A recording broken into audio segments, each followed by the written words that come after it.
As I've explained in other videos, the purpose of dating is to find somebody that fits your lifestyle, that fits your values, that fits your personality, that meshes with your goals. So, dating is essentially time that you set apart to spend with someone else to get to know each other and see if you're compatible and how compatible you are, where you're not compatible, whatever. So during this time, the goal is for you to show them who you are, and through questions and shared activities and whatever, conversations, you both find out who each other is. You're both looking for a partner in a relationship that's going to meet all your needs, and then there'll just be a few little adjustments to make after that. It really shouldn't be a big deal. It shouldn't be all this angst that a lot of people are having in their relationships. It's just really sad. The problem is that most women start off the relationship making too many adjustments. You just give too much, and you either intentionally overlook what I call the red flags of warning, or you maybe don't have enough dating experience, so you don't understand what it is that you're seeing or what you're experiencing, and you don't really know that it's a red flag with the potential for a lot of damage and drama later on. So we have both types of people that come to this channel. So I try to break things down in a way that the new daters, the little teenagers and the college students that listen to my videos, can really get a good foundation and understand dating and how to navigate relationships so they avoid as much hurt as possible. So now, to me though, this is a list of 10 red flags. And to me, it's like, so many red flags are waving. It's like a goddamn parade. But, a lot of women don't understand that these things can have some really negative impact on your relationship and cause the relationship to blow up in your face down the road. So all of these things to me warrant a next. But, some women, some people just have more patience than others, more tolerance, and they're more willing to negotiate with the guy and see if he can change, or maybe they decide that it's not really that big of a deal for them or whatever. But I think it's very important that you understand that every single one of these red flags I'm about to share with you can cause you some really big potential problems down the line. And the chemistry that you have, how hot he makes you, he's so fine, he's so this, he's so that, or your belief that love conquers all, that makes it very tempting for you to ignore these red flags when you're early dating. But inevitably, it could be 4 weeks, it could be 4 months, or it could be 4 years. Down the line, you'll be facing the reality of what these red flags really mean. So understand, this list only covers early dating. I'm not talking about, after you've been in a relationship with someone for a year or something like that. That's a whole different bag of tricks. This is early dating, so that you know if there's somebody that you should continue with, or if you should immediately next this guy. I'm gonna guess, let me think, probably, I don't know, I'd say from first meeting through maybe the first 2.5, 3 months, maybe something like that. Okay, so let's start with the list. Number 1, he is focused on sex. Now, this is a guy who comes in the door pressuring you for sex almost immediately. He's nagging, he's making little sexual jokes and comments. He's whining about how long it's been since he had some, or he will try to coerce you into doing it with threats, like, well, if you don't do it for me, somebody will, and, well, what kind of relationship can we have if you ain't giving it, that kind of stuff. So they try to coerce you to change your values and morals to meet his desire to have sex with you. And then if you do consent to have sex, inevitably what you kind of notice is that he's all about himself. It kind of feels like he's just using your body to jack off with, really, because there's a marked lack of tenderness. There's no real romance involved. There's no seduction. There's no sensuality. There's no cuddling. I mean, he's just like a slam bam, thank you ma'am type of dude. And ultimately that's going to cause you a lot of problems and some really seriously hurt feelings. The sex just feels bad. You don't feel it doesn't feel like it's intimate and close. It just feels like you just had sex. Now, some of you may be okay with that. That's why I said at the top of the video, everybody's going to have to decide for herself which of these things would warrant a nexting, and maybe which thing are further down the list for you. For me, all of them are like, oh, next, next, next. I'm just, I can't do these. I can't do these things here. And also in this category, we're going to squeeze this in. If you get with somebody and you find out that your sex drives are mismatched, maybe they want it once, twice, or 3 times a day, and you're good with twice a week.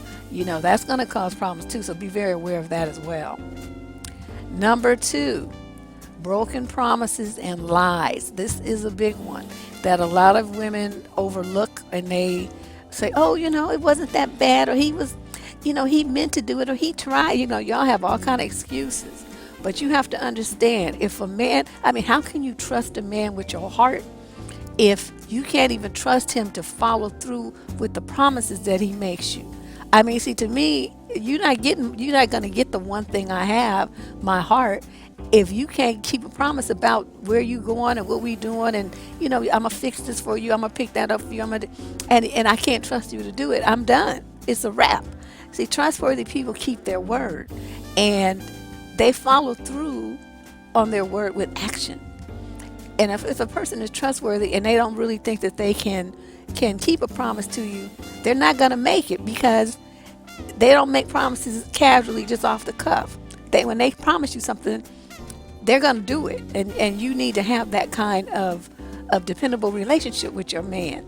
If you can't trust him, he's not dependable, and you don't think he's going to have your back, you always doubtful, you go to your girlfriends or your parents or something before you go to your man, that's a problem. That is a problem. And to me, honesty and the trust, that's like the foundation for any kind of romantic relationship. If you don't have honesty and you don't have trust, then you don't really have anything. Because when people start lying and pretending, and they have deceptive words that mislead you intentionally, or they leave stuff out, that ultimately will damage the trust that you have in that person. Compulsive liars never change. They just be lying just because it's a sunny day. They don't really need a reason. They just lie just because. And I think it's important for you to sit back, you catch them in a couple of lies. People have, this thing, oh, well, it's just a little white lie. I don't give a fuck what color it was. It's a lie. It's like it's not going to change into the truth because you put a paint job on it. You need to ask yourself, what is it that he's trying to hide, or what's he trying to pretend to be, and why? Try to get to the core of where these lies are coming from. And understand that if he won't tell you the truth about himself, or what he believes in, or what he did or didn't do, or whatever, that means he's afraid of being exposed for some reason.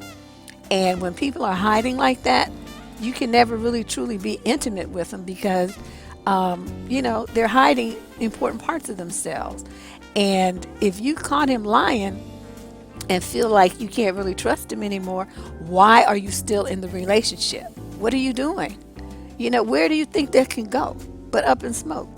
You can make excuses, like I said, try to minimize the importance of the lies, and y'all be coming up with some stuff like, it was for my own good, or he just said that to protect me. Whatever you want to believe. You grown, do what you want to do, but you got to remember that the lies that you caught him in, the lies that you exposed, that's usually just the tip of the iceberg. The real part of the iceberg is under the water, not visible to the naked eye. Number 3, he is an insecure, low self-esteem having fool. Oh my God. These types of dudes are always talking loud. You catch them like at parties or restaurants and bars and stuff, and they be propped up, all posed up, and talking loud about what they drive, or what they have, or what business deal they in the middle of, and how much money they have or made, or whatever. They're going to be talking just really loud and acting like they just all that. A lot of them dress real flashy, designer labels, or signature jerseys, and that kind of stuff. He's going to make sure that the eyes are all on him. But these are all attention-seeking behaviors, and people who are confident and secure in themselves don't need to seek attention. They get their attention from some other way. So these guys, I mean, a lot of you don't have a problem with this, but I mean, these guys, they just wear you out because they need a lot of flattery and ego boosting and validation all the time. And you also may notice that he flirts a lot. He flirts that with other women, checks women out right in your face and stuff like that, because he's an attention seeker. He needs that attention from all these different people. And but what I also notice is these same dudes, right? They do all the stuff, and then they make the woman jealous. And then when she gets jealous and reacts that way, then he starts teasing her and mocking her and taunting her for being jealous, which is really what he wanted. That's why he was acting a fool. So I don't know. I don't do well with them kind of dudes. I get rid of them real quick. Some of y'all, you can handle it, and that's good for you. I have to give you a round of applause. I was a little meme say, I clap for you. And then we move on to number 4. This is a big one. One time I had dinner with this dude. I forgot who set me up on this date, but on this fool talked about his ex-girlfriend the whole dinner. He didn't even eat his food. I ended up eating half of his. I ate the shrimp, the pasta, but I didn't eat the other stuff. But you got a situation where somebody has unfinished business with an ex. Sometimes they're just fresh out of the relationship, and they're still kind of licking their wounds. But I found that most of the time the girl has been out of his life for months, sometimes even a year or more, but the dude is still wrapped up in her. Some of these relationships, the relationship rather has a history of them going back and forth, making up and breaking up in this endless cycle. They just keep doing that, and that could go on for years. And in the meantime, every time they break up, then he and or she will see someone else, but then they get back together. So it's just this merry-go-round of pain. And he may tell you that they're just friends now, but you notice that he goes out of his way to keep meetings and calls and texts and stuff from her a secret. He doesn't openly share that stuff. It's all a secret. Some of them still argue and fuss and fight on the phone, and if they don't have children together, then what are you doing? I mean, why are you even talking to her? You tripping. You'll notice that he brings her up in conversations a lot. And, you got to understand, any man talking about some broad, that means he's thinking about that broad. Okay, so essentially what it boils down to is he's emotionally unavailable. I mean, he's there physically, but emotionally he's still wrapped up in her. And a lot of you get caught up because you think, well, I'll just give him time. I'll just love him. I can make him forget about her. In reality, that may take years, and he may not ever get over her. Just think about the dudes in my age group. They're in the 45, 50, 60 years old, and even older, still talking about some bitch from high school. And I'm like, well, goddamn, how long is this going to last? So I don't know. You can just sit there thinking, well, he's with me now if you want to, but you need to understand that you probably just a rebound and his heart's still wrapped up with that other woman. Is that something that you really want to do? So to me, that this would be a next as well. Number 5, he's evasive and secretive. He's not like willingly sharing information. You get the feeling that he's hiding something, a lot of something, as a matter of fact. And these types of dudes, they get kind of irritated when you ask them stuff. They be all evasive, and some of them will just flatly tell you to get out of my head, kind of thing. And they just don't want to answer questions. And they never give direct answers to anything when you ask him about his past, his family, former relationships, maybe his friends. I mean, whatever. I mean, his childhood. I mean, you ask him about stuff, and he doesn't want to tell you. He changes the subject or flips it around to ask you. So the end result is, even after you talk to him, you don't really have any real factual knowledge about how he thinks or how he feels about a wide variety of issues. But what he does do, he feels he could talk now. Don't get me wrong. It's not like you sitting there staring into space. But what he does, these dudes do, is they tell you stories, right? They tell you stories that could be telling anybody that. Some dudes hanging out at the liquor store, the same kind of stories. It's just, it's fluffy small talk. or they fill your head with a bunch of flattery. I've run into those types too. But you just really don't have any intimate knowledge about his dreams, and what hurts him and what makes him happy and what his goals are, or have been since life, and how many of them has he met, and what was his childhood like, and how did it affect him and mold him and form him into the man he is today. I mean, those are the kind of things you need to know about a man to see if he's compatible with you. But if he keeps it a big secret, you'll never know him, not really, and that's how he prefers it. So again, that's like another next for me, but some of y'all do okay with that. Number 6, they're overly attentive and jealous or controlling, that type. These dudes usually come on real strong at first. I mean, just like, gangbusters. You the love of his life, where you been all my life, all that kind of dragon drama. Usually, within just a couple of days. A lot of them will come out with, they want to like make an exclusive relationship like almost immediately. Before you even have an opportunity to know who he is and what he's all about, he want to like lock you into this cage that he calls a relationship. But you got to be careful about them kind of dudes, because if you willingly go along with all that controlling behavior, you're gonna have a problem down the road when you try to extricate yourself from the situation. A lot of women mistakenly believe this kind of attention from a guy. He want to know where you are every second, and he's constantly calling and texting and always want to be in their face. See, they think that that's a good thing. They like all that attention. Bullshit. You gonna have a fucking stalker on your hands. That's what you have. And these guys, man, it's like even being at a party with them is kind of a chore, because they always suspicious.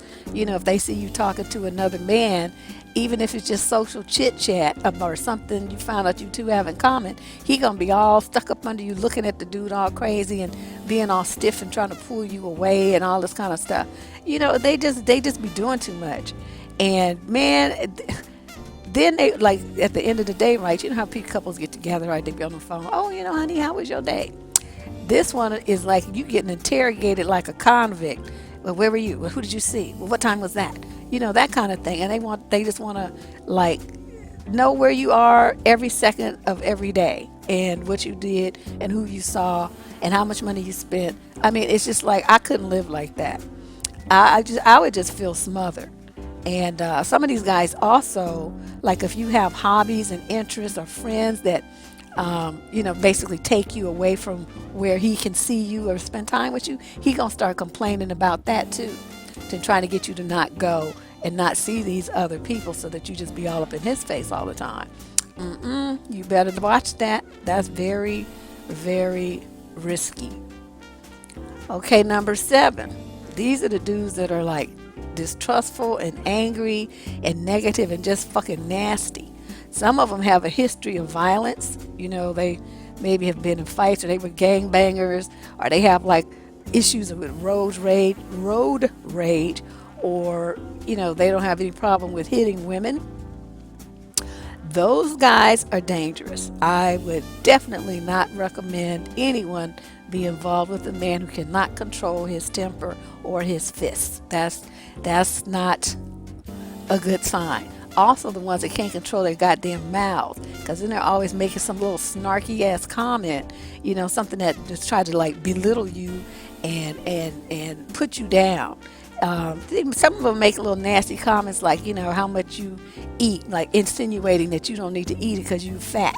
Or they talk about your weight, or they compare you to other women in size or looks. They put down your interests and hobbies. They put down the books you read. They put down, just pretty much anything and everything, from your thoughts to your opinions to your hobbies and interests, everything. Some of them even come right out and say they don't trust women. That's something to really watch. They always got something sarcastic to say.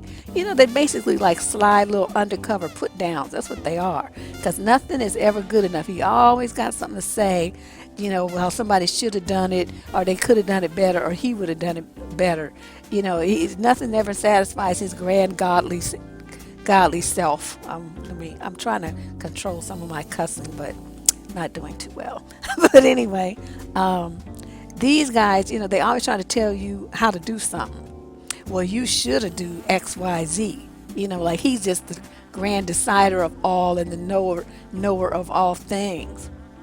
Sometimes the comments aren't so outright, so overt as what I just said to you. But what you'll notice, tune into your feelings, because what you'll notice after interacting with this type of dude is that you don't feel that good. You feel shaky. Your self-confidence is shaken because your self-confidence is taking hit after hit after hit from this guy. And sometimes, like I said, it's so sly and so undercover and so underhanded, you don't really realize that that's what's happening. But if you tune into his words and tune into how you feel about what he's saying to you, then you get a better idea of what he's doing. Number 8, he lives a very unstable life. This dude is basically just a joke. How do you recognize them? They tend to have an unstable work history with a lot of job hopping, dropping in and out of school for the younger set, a lot of unemployment, long periods of unemployment. In relationship, he's flaky. He's like goes from hot and cold and back again, so there's no continuity to the relationship. You feel like it's not really moving forward, it's just going in circles.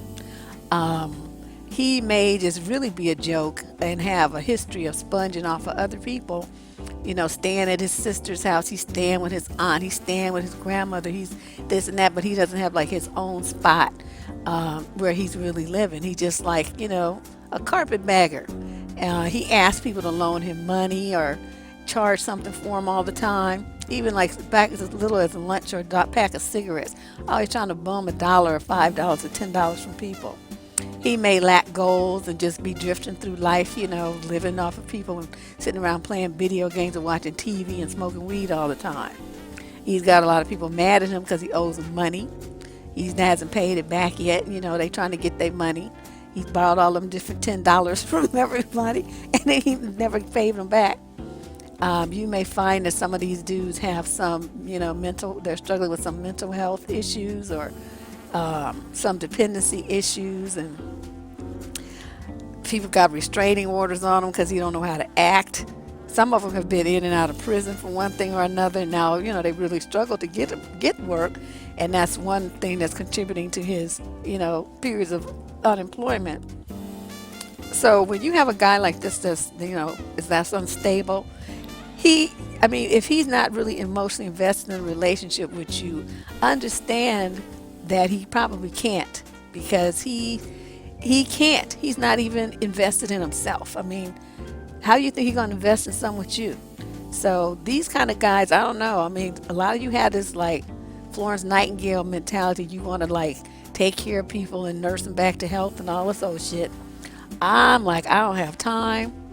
Just keeping up with my own self is enough for me. So, I wish you all the best if you want to deal with the unstable dude, but I can't do it. That's a serious next for me. Then we come to point 9. This is the dude I call the witness protection program man, because I swear it's like this dude is like so undercover, it's ridiculous. He goes through a great pain to be not be seen in public with you. He wants all the dates to take place behind closed doors. And if you do go out with him, you may notice. Now here I'm in the Oakland area. He want to go like to San Jose or San Francisco or San Mateo or somewhere far away to go on a date. And it's basically because he wants to make sure that you don't run into nobody that he's dating, or he's sneaking around with you, or whatever is the situation. He's just trying to put as much distance between the different women he's dealing with as possible. You may notice that he leaves the room when he wants to make or receive a call. And these dudes tend to be very guarded about their phone. It's like they go to sleep with the phone in their hand, and just ridiculous. The dating will take place at odd hours. It's like, normal people go up, they say, okay, I'll pick you up at 7, or let's get together at 4, or, something like this. Or, but you'll notice that he only can deal with you on certain days of the week, and it's always during the week, not on the weekend. And it's always at some odd time, like 9 o'clock, or, noon, or some weird thing that's really not prime dating hours. You may notice that you leave messages for him and he doesn't return the call for hours or even days. See, these type of dudes will cycle in and out of your life. It's like you dating them, right? You thinking everything's going pretty good. You've been out 3-4 times. It's getting interesting. And then he disappeared, just drops off, nothing. Then a week or 2 goes by, then he just, reappears like nothing ever happened. That kind of no. You also notice that you've never met any of his friends or family or his co-workers or nothing, even if you've been kicking it with him for months, and that he only comes to your house. He never invites you to go to his house. So that too is a problem. And these type of guys, they tend to like not be around, and you can't reach them. You can't find him.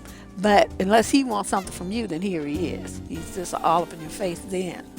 So I call those the witness protection program dudes, because I swear their life is so secretive. It's just unbelievable.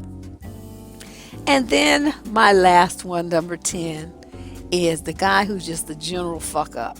And this basically, I was thinking of a whole bunch of things. I said, okay, but these are little things that I'm not going to really make a whole section about. I'm just going to put them under the category of general fuck up. So it's kind of a catch-all bin for a group of values and moral and lifestyle issues that will cause women a lot of concern. It'll raise some questions. It'll raise doubts, or it'll make you just uncomfortable.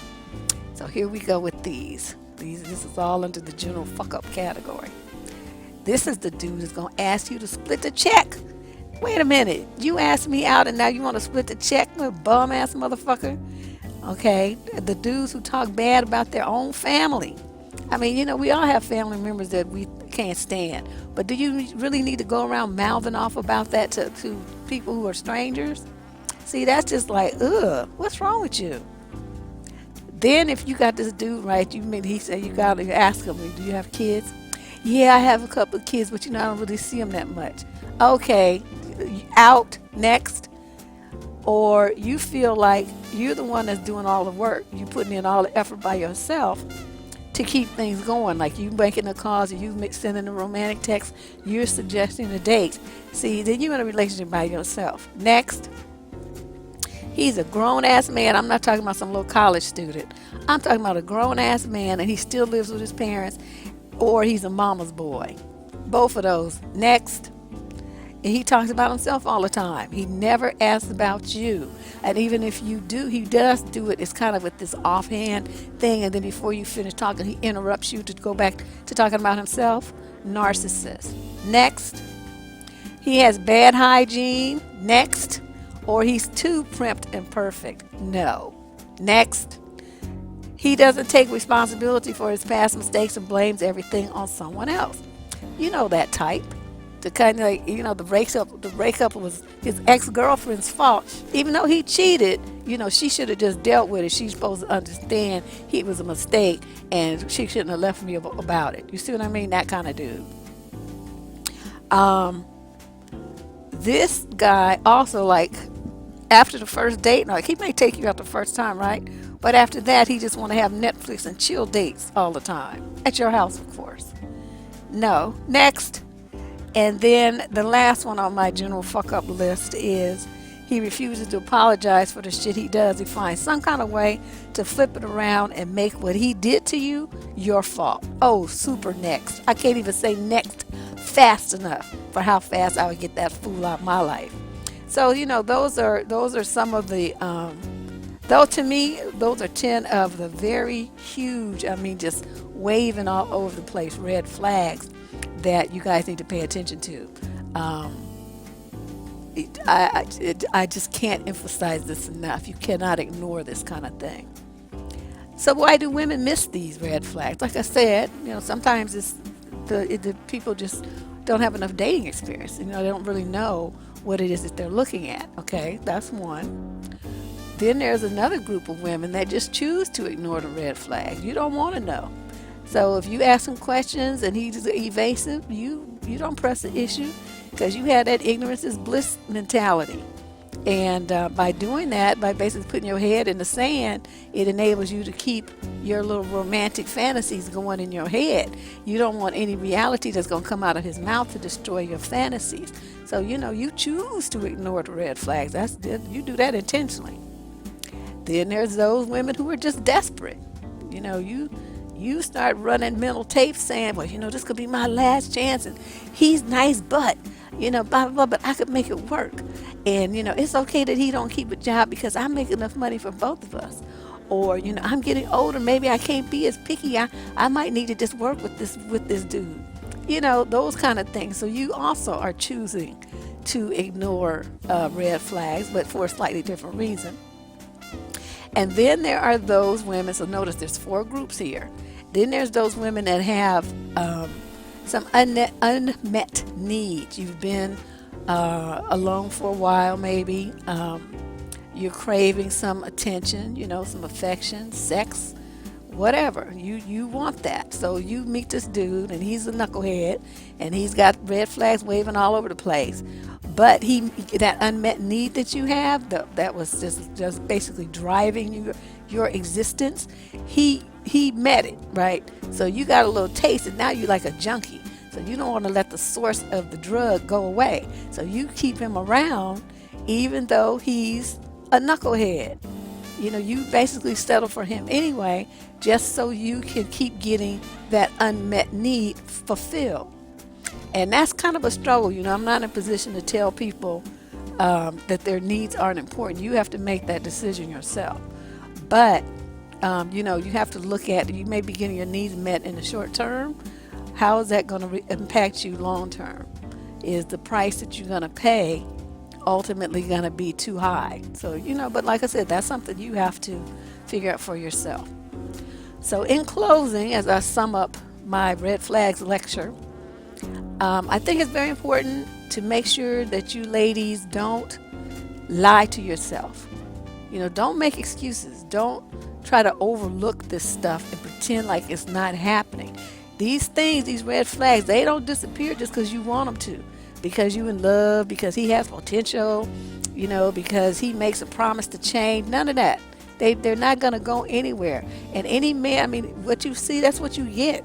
Dudes don't change. Unless they want to, in which case he would change before you had to even bring it up, because he would see that it was going to hurt you, and if he not that, he would be listening to conversations that you guys had, and he would know that was not to be the wrong approach to take with you, so it would never happen. So you don't lie to yourself. That's the number one thing. The second suggestion that I have is that you, as I've been telling you guys all along, engage your brain first. Use your head. Use your logic. Don't let your heart overrule logic. And if you have red flags, any of these red flags or what are the other ones that you may put on the list, you need to get that taken care of. Address it. Don't be afraid to bring it up and talk about it with them. You could talk about it with them, I guess. I wouldn't bother, but you can certainly talk about it. But you need to prepare yourself for him to respond in a way that lets you know that, like what I just said, what you see is what you get, and either you take him as he is, or leave him alone. And a lot of guys don't feel like changing. They feel like the way that they are is fine. And if you're not happy with the way that he is, then the one who needs to get on down a dusty trail is you. He's like, fine. He'd be like, well, I've this woman somewhere that'll take me as I am, and he's right. So that's kind of a risky thing. And it's very easy. As women, most women want to have a partner. They want to have somebody to love. They want to have somebody to cuddle with and share their life story with and all that old stuff. And that makes it real easy, when you're hungry for that. When you meet a guy, you're going to be caught up. You're going to get caught up in the passion and excitement of somebody new. But You got to stay rational. Use your critical thinking skills. If you need to, write stuff down. Write, the list I was sharing with you in one of the earlier videos. Write down the pros and the cons of dealing with this dude, and write down, the pros and cons of his behavior and how his behavior makes you feel. That is a very important part of the list, because really, if you just sit around ignoring these red flags, it's just going to result in a lot of unnecessary heartbreak and suffering in the end. And I would really like to help you avoid as much of that as possible. That's why I do what I do. This is Deb Cooper from survivingdating.com. Closing out the video on red flags. We'll be back with another great video over the weekend. Thank you very much for listening. Bye-bye.